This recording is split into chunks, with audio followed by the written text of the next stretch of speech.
Hi, it's Michael Kerr here, presenting Small Business Banter.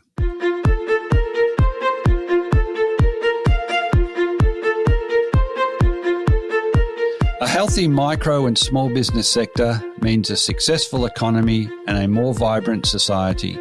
Small Business Banter is about helping regional business owners better prepare for current challenges, but also for the next stage of business success. I'm Michael Kerr, founder of Kerr Capital, advisors to business owners.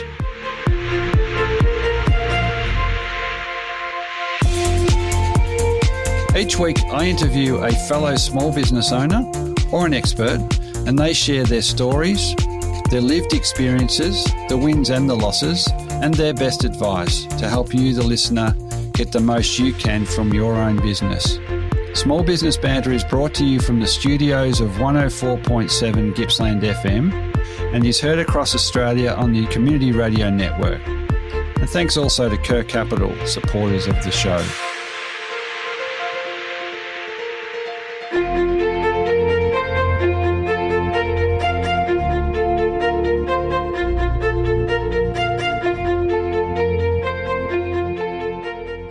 Over the next 3 weeks, I'll be chatting with Norman Hall, who founded a business called Exit by Design. He came from a family business that was started by his wife that successfully sold. He was a shareholder and director in that.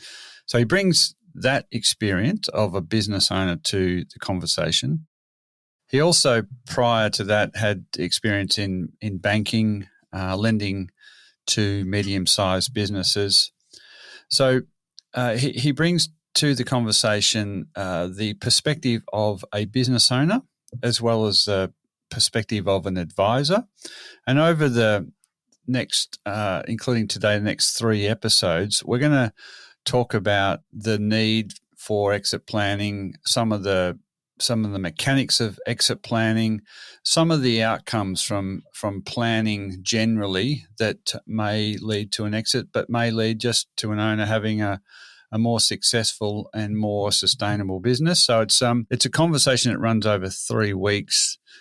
Today's the first, and in this episode, Norman sets the scene for how and why he got the spark to start Exit by Design. The big tip is it was as a result of getting a good outcome from the sale of the family business. And then over the next few weeks, we'll dig in more to the mechanics of exit planning and Norman's direct experience working with clients. Let's go to that first chat now. Welcome into another edition of Small Business Banter Community Radio and Podcast. Today, Norman Hall from Exit by Design is joining me. Welcome in today, Norman. Hi, Michael, and thanks for inviting me.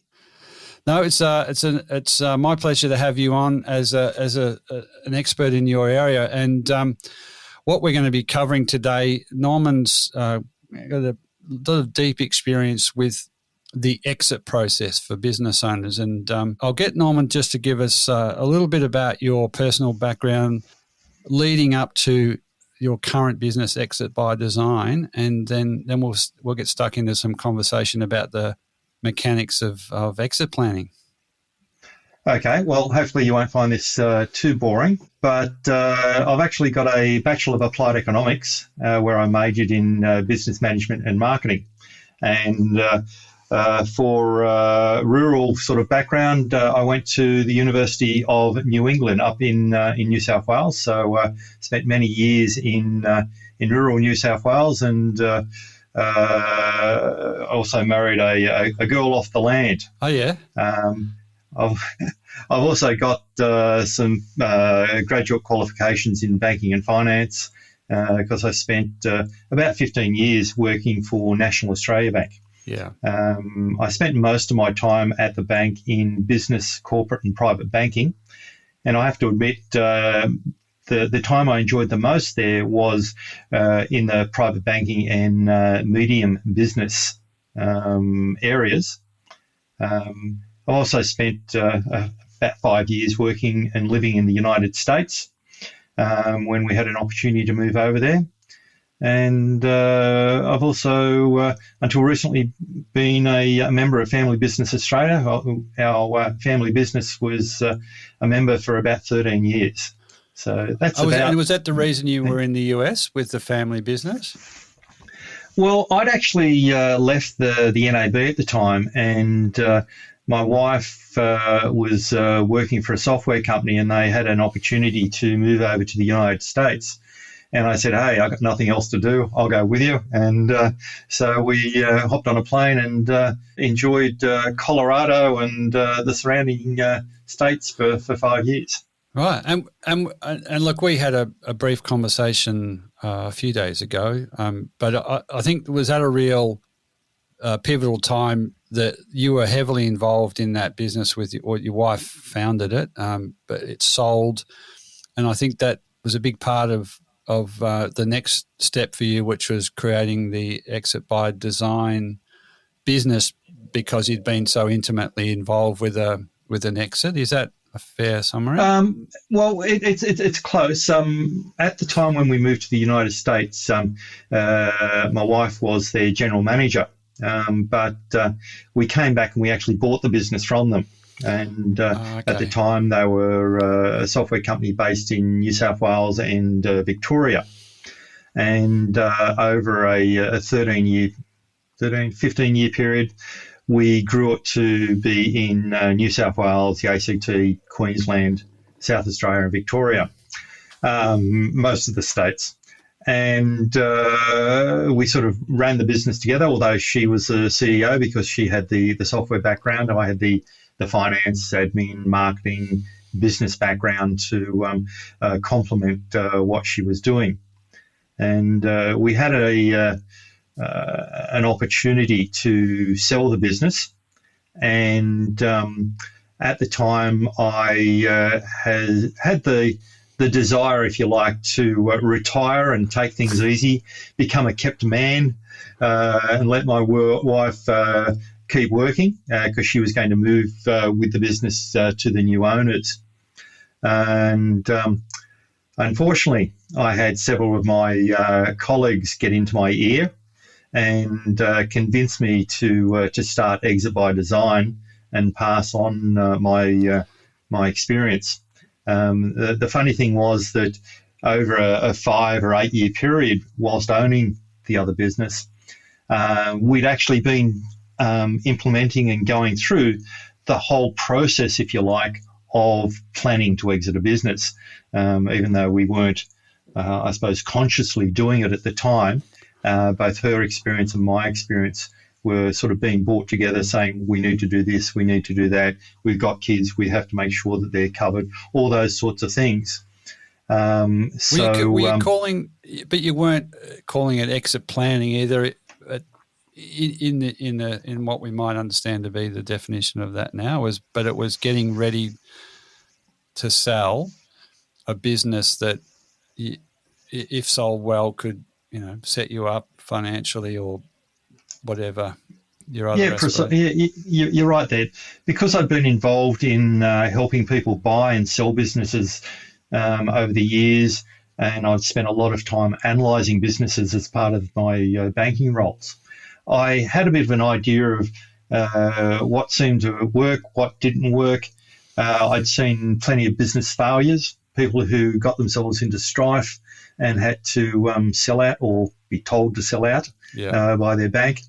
And combined with my wife's accounting background as well, we'd seen all those sorts of things. So subconsciously, we were actually bringing all of that diverse experience together without, as you say, calling it exit planning, but going through the process and making mistakes and I suppose honing what we saw as the best way of approaching things.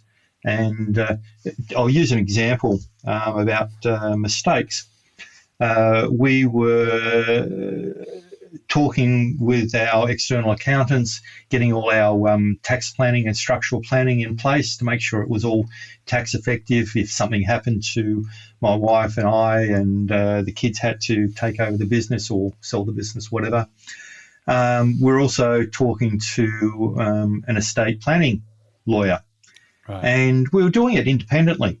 And what we sort of discovered was that the estate planning lawyers were structuring our wills and that around a certain way. Our accountants were doing a different, more tax efficient way from their perspective, but they weren't talking to each other.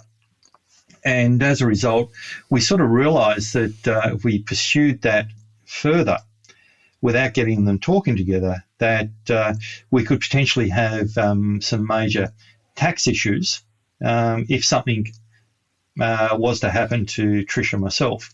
Yeah. So if you like, that was almost my first inkling of an exit by design type idea to, I suppose, ensure that the experts that you bring in together to help you are all working together and actually thinking in the same way. But that's just, I suppose, one example of... I figure that with your banking and wealth management experience, you saw it a lot, and then you stepped into being an owner of a business, and so you bring, it's a bit of a, not a common, situation where someone can see both, has lived and seen both sides, being, call it an advisor but also an owner that gets advice. Those, and you talked about the estate planning and the tax planning and the potential conflict, and I think either pieces of those advice probably could be quite sound in their own way, but as you say, when you're talking about an exit that's designed thoroughly, you've got to make sure all those pieces of advice line up, and so that's probably a good segue into what you do at Exit by Design and why. Do you want to kind of step through the high level process you use for exiting by design? Okay, well, Exit by Design, we've primarily structured it to deal with medium-sized family and privately owned businesses. I'll get into why we don't tend to deal with the smaller businesses a bit later. But the concepts I think they can learn a lot depending on the size of the business. Yeah. The way Exit by Design works is through a cooperative, if you like, of experienced experts, and I'm the ringleader, if you like, to help bring everything together. Because to do everything yourself, you'd need to be a qualified lawyer, a qualified accountant, a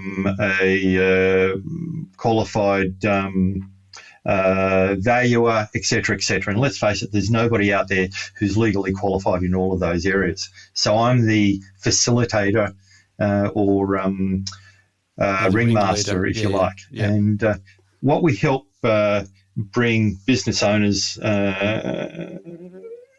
together for is to help them with working out their whole exit and succession planning, their business planning, structuring their organisation to make things efficient, both tax-wise and management-wise, for when they are going to exit their business, making sure that we cover off on all the tax planning issues and accounting issues, or the legal issues, which can be a major nightmare for anyone who hasn't got everything planned and organised.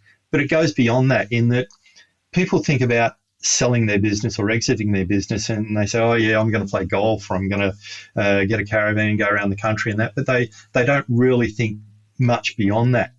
So there's the retirement investment planning side of it can come into play as well, and also post retirement or sale planning as well. Yeah, you can only play golf so many times a week. You can only go around Australia once. But what do you actually want to do with your time once you've retired? So, and the other thing that I haven't mentioned yet is sales and marketing planning, and that is sort of the pre-run up to exiting. And all of those things that I've mentioned are separate issues that people need to look at. And EBD, for short, doesn't necessarily have to do everything for a client, albeit that most of the people we deal with or experts we deal with have dealt with each other, so they know where each other's coming from. But not all people or business owners need to cover off on everything, and they can pick and choose what they want us to get involved in. But I imagine they're even in that deciding what is needed and what isn't, you still need a wise head for someone, an owner, to say, well, look, that maybe you don't need that right now. I mean, it's in isolation, owners get very busy, and they a lot of them have a good relationship with their existing accountant. But yeah, it's not straightforward to kind of even just pick and choose which advice you need and when. So that's why that ringmaster analogy, I think, is so strong. Yeah, look, you're right there, Michael.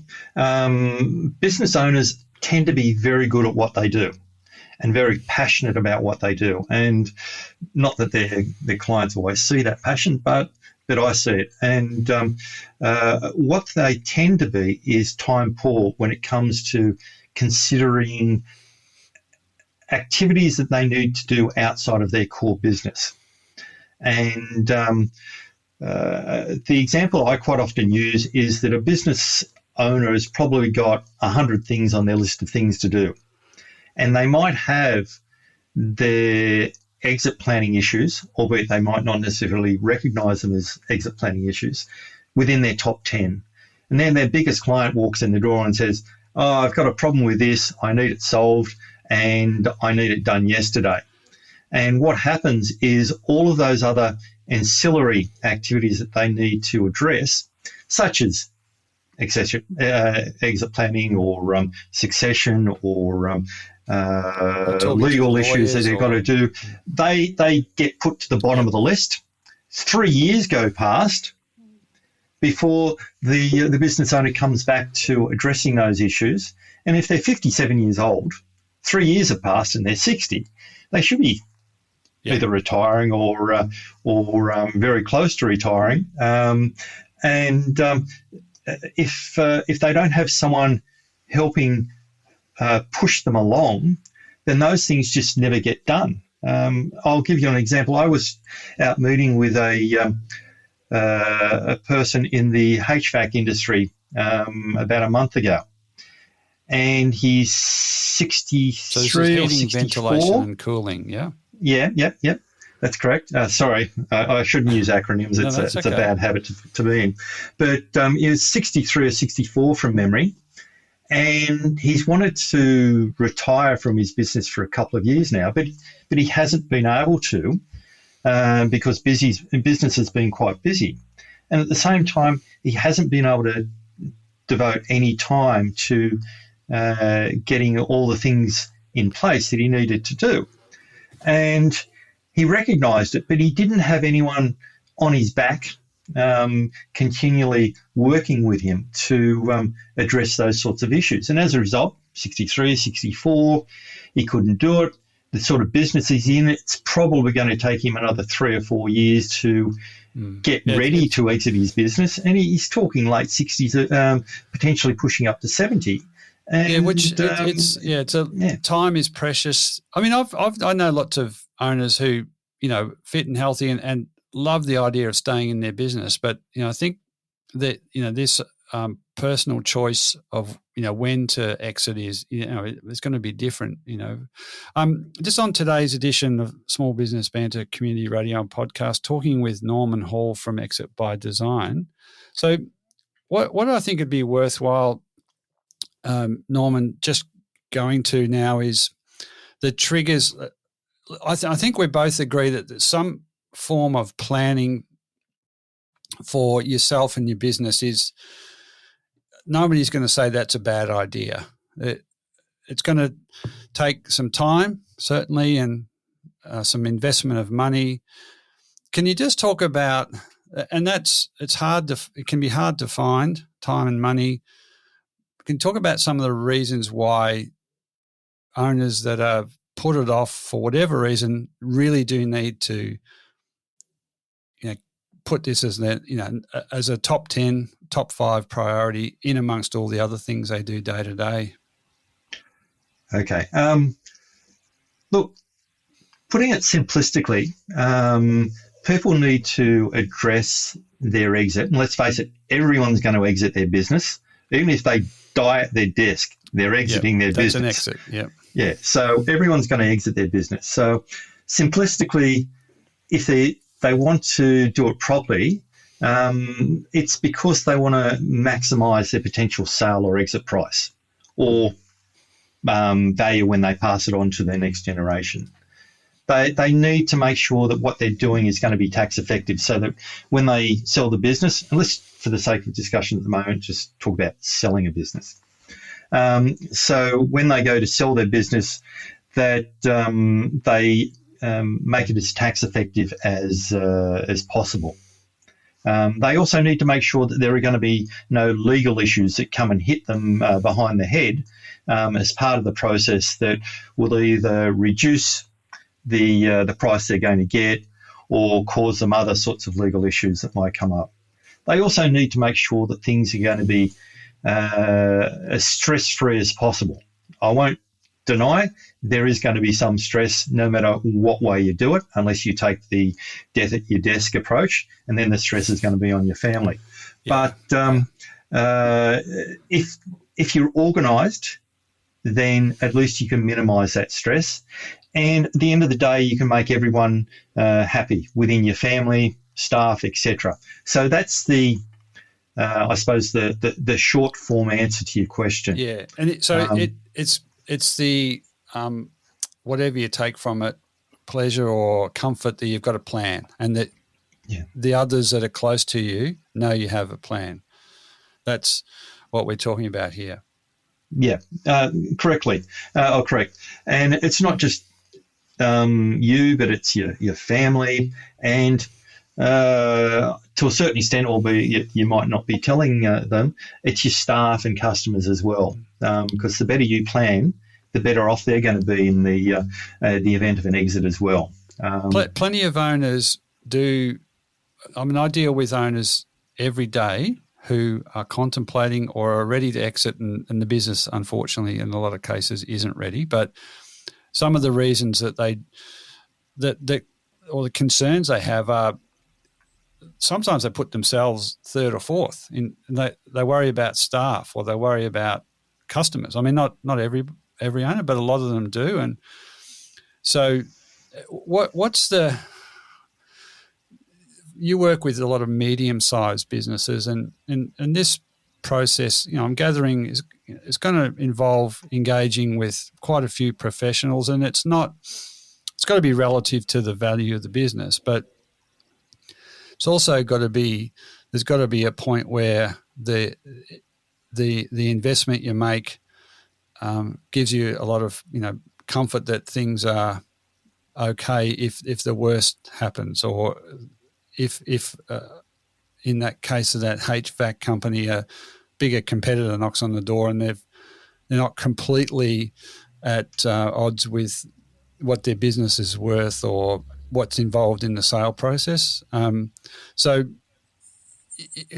how do you convince an owner to invest in those professionals and that advice and take that time? How long's a piece of string? It's one of the hardest questions to answer, in that unless you can convince that owner to recognise the importance of exit planning, you're just going to get nowhere. And just as a bit of background, I think ASIC came up with the stats that about 50% of people or thereabouts don't have wills.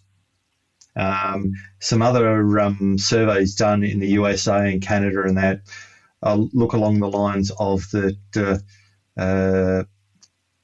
more than half, 65 or 75%. Sorry, I don't have the stats right at my fingertips it's now. It's a big number, big percentage. Yeah, business owners, they haven't done exit planning. Mm-hmm. And of those that have sold businesses, about 3/4 of them have actually come back and said that they weren't satisfied with the way they actually exited their business, whether it was the timing, whether it was the financial return they got, or other aspects. So you're talking 50% of people don't have wills, so immediately you're setting up issues that might have family consequences. If you depart early and if you don't have a will, let alone a plan for what to do with this asset called a business or potential asset, it can leave others in a real pickle. That was part one of the 3-part discussion I'm having with Norman Hall from Exit by Design. Hope you enjoyed that. Tune in next week for the second part. As you can tell from that conversation, Norman does bring a pretty interesting perspective and a relevant perspective as a business owner, but also as an advisor, a banker. You know, he saw businesses go broke. He saw families get torn apart by not addressing some of the fundamental issues around exit planning. So next week we pick up where the exit planning process often starts, which is with challenging and difficult conversations between family members and their advisors. And we get into some of the nitty-gritty of the mechanics of exit planning.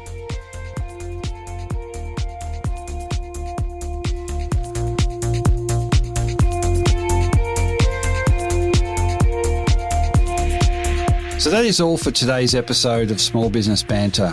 I continue to be inspired, bringing you small business experts and other small business owners and hearing their stories. If you want to listen to any past episode, jump onto your podcast platform of choice and search Small Business Banter. There you will find a diverse and fascinating collection of small business owners and experts openly discussing and sharing their experiences. For any of the links, resources, or information we've talked about on the show today, or to contact me, please head over to smallbusinessbanter.com, or you can find us on Facebook and Instagram. And it would be great to have you tune in the same time next week for another episode of Small Business Banter.